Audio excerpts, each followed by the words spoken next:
السلام عليكم من اندرويد العرب. بهالفيديو شباب راح اشرح لكم طريقة تهكير لعبة 8 بال بول. طبعا اللعبة معروفة ومشهورة، طبعا لعبة البلياردو، واكثر الناس ممكن بتدور على الهكر تبعها. لكن الطريقة راح تكون بطريقتين مختلفتين. يعني اول طريقة راح تكون عن طريق تطويل السهم تبع الضرب اللي هو الخط يعني. الطريقة الثانية اللي هو راح يخليك تفوز اوتوماتيكي، يعني بحال اذا انت كنت عم تلعب على 10,000 5,000 50,000 اللي هو راح تخليك تفوز اوتوماتيكي. لكن راح نشرح الطريقة شلون تخليك تفوز اوتوماتيكي. اولا نحن اول شيء راح نسويه لازم نحذف اللعبة الاصلية اللي موجودة عندنا اللي منزلينها من الماركت، نحذفها نهائيا من الهاتف. ثاني شيء لازم احنا نحذف الفيسبوك. اذا بحال بدك تسجل انت مع تسجل حسابك على الفيسبوك مع هاي اللعبة لازم تكون حاذف الفيسبوك، لانه بحال اذا كنت منزل الفيسبوك ما راح يخليك تسجل دخول. لازم تسجيل الدخول يصير عن طريق البراوزر، يعني بحال فتحت اللعبة 8 بال بول راح يطلب منك تسجيل الدخول من الفيسبوك. بحال ضغطت على الفيسبوك وكان عندك برنامج الفيسبوك منزل ما راح يتوافق مع برنامج الفيسبوك التسجيل الدخول. لازم تحذف الفيسبوك لحتى يعطيك خيار تسجيل الدخول عن طريق البراوزر. يعني راح اعطيكم مثال، راح اخليني افرجيكم. نعطيه معلومات تطبيق وراح نعطيه من هون مسح بيانات التطبيق. خلينا نفوت على التخزين، نعطيه مسح اوكي. نرجع للخلف. يعني مثلا فتنا من هون على الايت بال بول، ما بعرف اذا بعد مسجل حسابي فيه ولا لا. لا نشوف. لا مش مسجل حساب. مثل ما انتم شايفين فتح لي الصفحه تبعت تسجيل الدخول. اول ما اضغط على الفيسبوك لازم يفتح لي هاي الخانه تبعت البراوزر مثل ما انتم شايفين. اذا فتح لي اذا فتح لي على الفيسبوك العادي ما راح يسجل دخول، راح يعطيك فيه غلط. اما اذا فتح لك عن طريق البراوزر ويسجل لك دخول دغري مباشره عن طريق البراوزر، فانت راح تقدر تسجل دخول من هون مع الفيسبوك وتلعب باللعبه النظامي فيه الهكر. طبعا مثل ما انتم شايفين هون يعني سجلت الحساب، راح يقول لي عمي يحكي لي انه توافق على ربط الاتبال بول مع حسابك على الفيسبوك. اعطيه موافق مباشره، راح يسجل عندي دخول على اللعبه اللي انا مسجل عليها دخول مسبقا طبعا. اوكي راح اسجل هون اعطيه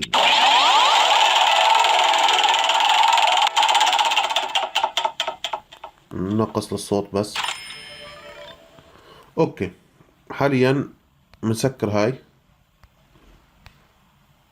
اوكي تسكير طبعا. اوكي بنعطيه من هون. هذا بالحاليا هذا الهكر الاول مثل ما انتم شايفين معي 140 الف طبعا.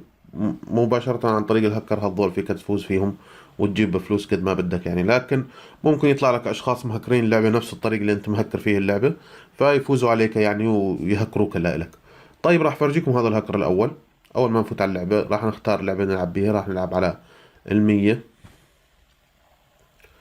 اي شخص مثلا راح تلعب معه. هذا طبعا هاي الطريقة ما بدها روت. الطريقتين ما بدهم مشروط، يعني حسب عفوا الطريقتين الثنتين ما بدهم مشروط. هاي تطويل الخط مثل ما انتم شايفين، فيك تطول الخط اللي بدك اياه.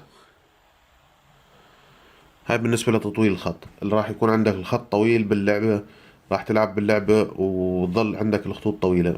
إذا كان عندك واحد مهكر هاي اللعبة نفس الهكر اللي أنت مهكره إياها ممكن يفوز عليك أو ممكن يهكرك. على كل حال هاي الطريقة الأولى. ننتقل للطريقة الثانية.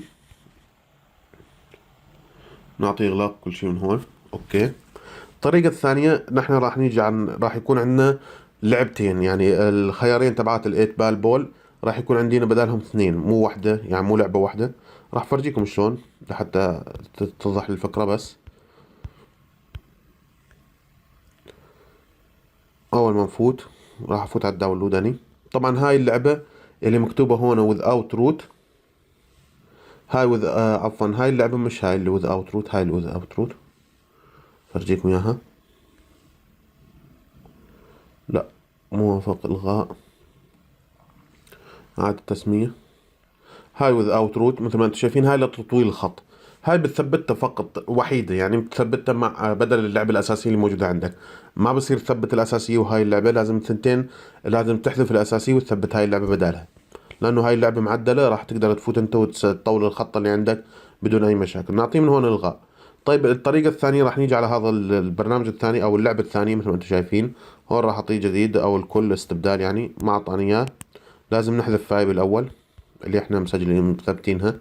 الغاء التثبيت. نرجع نفوت لهون نثبت هاي. نعطيه تثبيت موافق.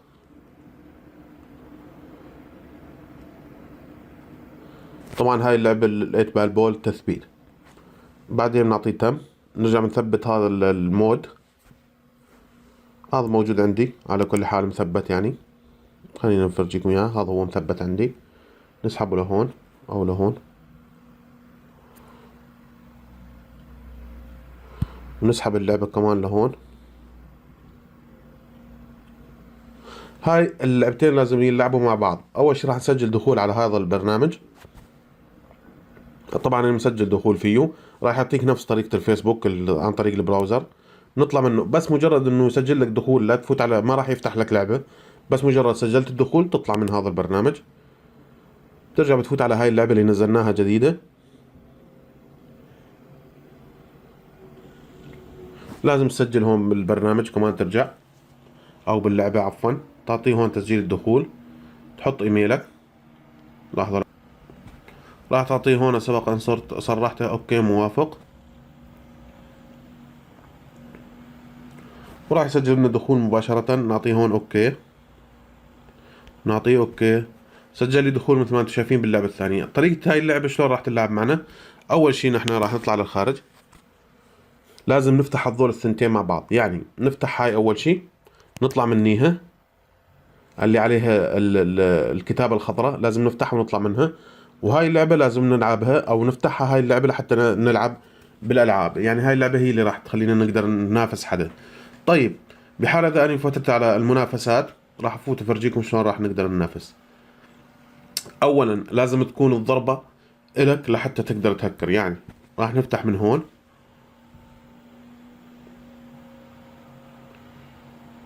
مثلا هذا الاخ محمد راح نلعب معه.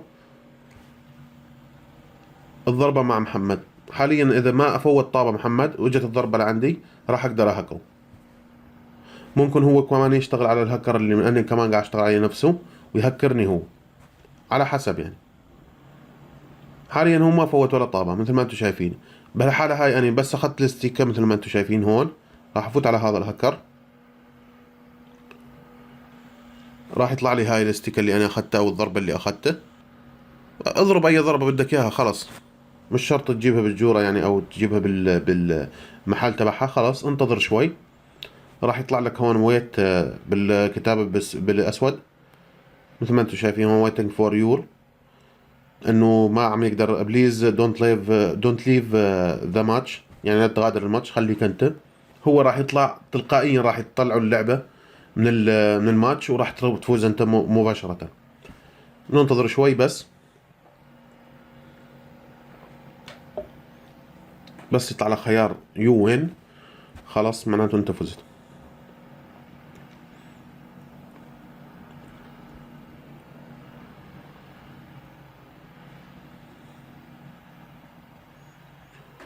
ننتظر شوي.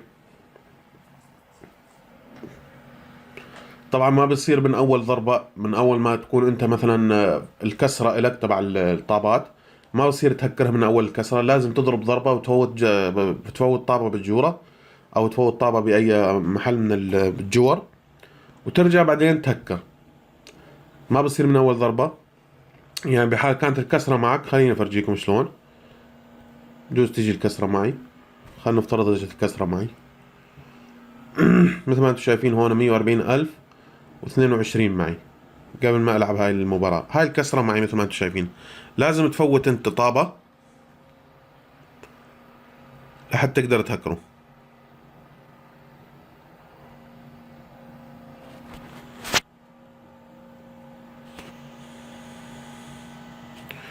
المهم تفوت طابة واحدة، تظل الضربة معك يعني. خلاص حاليا انا ثاني بنتقل على الهكر مباشرة. بس تطلع الاستيكة، بنتقل على البرنامج الثاني تبع الهكر. لا تنسى تنتقل للبرنامج الثاني، لازم تنتقل للبرنامج الثاني تبع الهكر. خلاص اضرب اي ضربة بدك اياها وخلاص.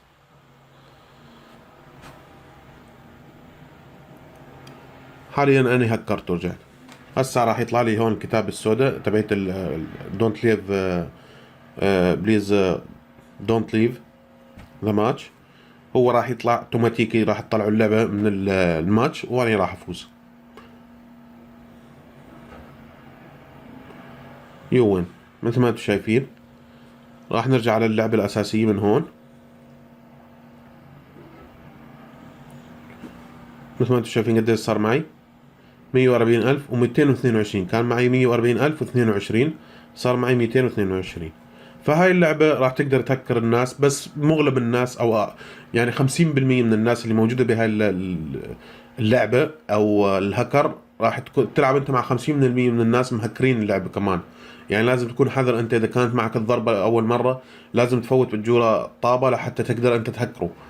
لازم تفوت طابة لحتى تقدر تنتقل على الهكر وتهكره.